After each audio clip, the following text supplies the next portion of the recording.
My name is Art Dysart, and this is a 1929 Model A Ford. It was my grandfather and grandmother's car, so it's got a special place, for us. So we're right here in Clinton, and we bring it out every year just to the Lebanon Parade and to this event. My grandfather purchased it in this condition in the early 80s. We would work on it together and try to keep her going. Every year you have to put in, a week's worth of work, I'd say. Model A's were very prevalent. There was almost 5 million made, but this one's the Phaeton, so it's the four-door with the open top. A little more rare than the coupes.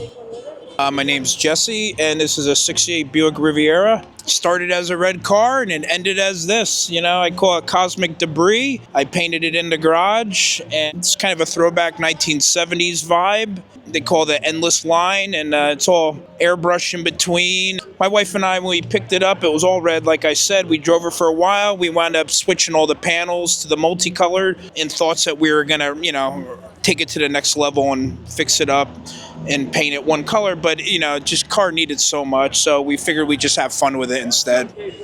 My name is John Dwyer. What I'm driving here is a 1944 Willys, which right now is kitted out as a medical evacuation vehicle, which means that it is a single litter carrier. It can carry one patient from the field. Now this 44 Willys was actually in France in 1944. We know that because the French Army rebuilt this in 1946 and again in 1964 before a collector scooped it up and brought it home. Went through a couple of different hands, and I bought this about 20 years ago. Like anything, you have to, do the oil every once in a while. You have to wash it about every 3 years or so. It's fairly easy to maintain. It's a little 4-cylinder engine, 49 horsepower, but powerful enough that if you put it in low gear and low range, it'll climb stairs.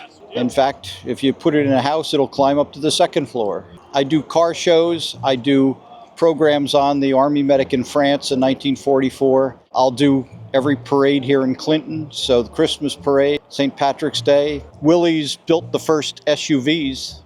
From here, Everybody else copied it. So we're looking at the beginning of it all. There we go. Yep. My name's Dennis. It's a 1970 Camaro Z28, picked up from the factory to race. It was raced for about 6 years and then retired for a different car. Put it into storage. I had all the original parts. About 10 years ago, I told my wife, well, let's get rid of it.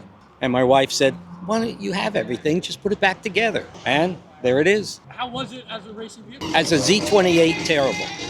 Because NHRA rated the horsepower so high, it would have to go against Hemis in Barracudas, and there was no competition. We changed it to a 1971 350 270 horse low compression motor. It ran in H stock and Super K automatic, and then it set a couple national records. It's basically a one-on-one because it was picked up from the factory, radio delete, installation delete, no power steering, no nothing in it. It's just stripped. It's what now they call the cars COPO, C-O-P-O. At the time they didn't have that, but that's how it was ordered.